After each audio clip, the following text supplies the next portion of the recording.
इस एक श्राप से भगवान विष्णु बन गए थे पत्थर। जाने पौराणिक कथा। इस वीडियो में हम देखेंगे क्यों होती है देवउठनी एकादशी खास, क्यों किया जाता है तुलसी और शालिग्राम विवाह। हिंदू धर्म में हर तिथि का एक अलग ही महत्व होता है और ऐसे में एकादशी तिथि का महत्व कुछ अलग ही माना जाता है। पंचांग के अनुसार साल में कुल 24 एकादशी तिथियां पड़ती है। इन्हीं में से एक है देवउठनी एकादशी। दिवाली के 11 दिन बाद कार्तिक माह के शुक्ल पक्ष की एकादशी को देवउठनी एकादशी के रूप में मनाया जाता है। इस साल देवउठनी एकादशी 23 नवंबर दिन गुरुवार को पड़ रही है। मान्यता है कि देवउठनी एकादशी की पूजा बिना व्रत कथा के संपन्न नहीं होती है। तो आज के वीडियो में जानेंगे कि कैसे भगवान विष्णु पत्थर के रूप में बदल गए थे। तो पौराणिक कथा के अनुसार वृंदा नामक एक स्त्री थी जो भगवान विष्णु की परम भक्त थी और साथ ही आयुर्वेद की ज्ञाता थी।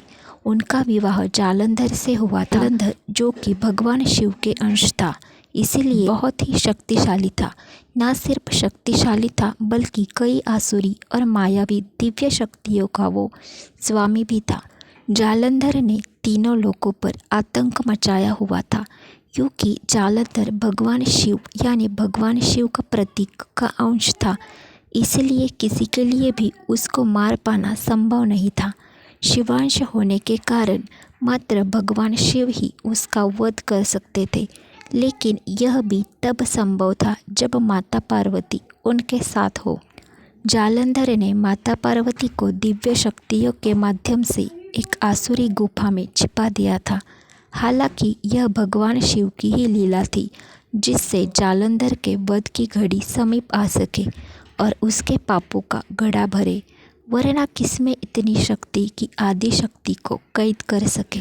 इस घटना के बाद भगवान शिव ने जालंधर का वध करने का निर्णय लिया और जालंधर से युद्ध करने पहुंच गए।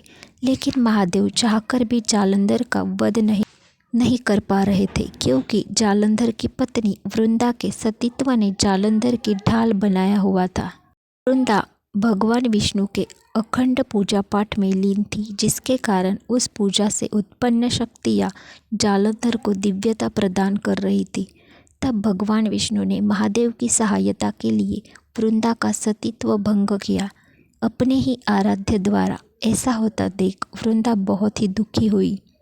साथ ही वृंदा ने क्रोध में आकर भगवान विष्णु को पत्थर हो जाने का श्राप दिया और खुद आत्मदाह कर लिया।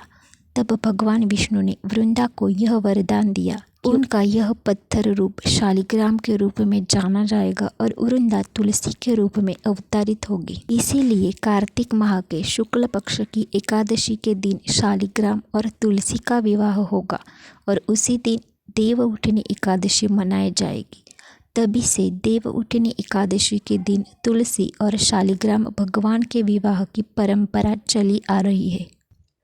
आप इस वीडियो में दी गई जानकारी के माध्यम से देवउठनी एकादशी की व्रत कथा के बारे में जान सकते हैं और पूजा के दौरान कथा पढ़कर भगवान विष्णु और माँ लक्ष्मी का आशीर्वाद प्राप्त कर सकते हैं। अगर हमारी स्टोरी से जुड़े आपके कुछ सवाल हैं तो वो आप हमें वीडियो के नीचे दिए कमेंट बॉक्स में बताएं। हम आप तक सही जानकारी पहुंचाने का प्रयास करते रहेंगे। अगर आपको ये वीडियो अच्छी लगी है तो इसे शेयर ज़रूर करें। ऐसे ही अन्य स्टोरी पढ़ने के लिए सब्सक्राइब करें काम की बातें। धन्यवाद।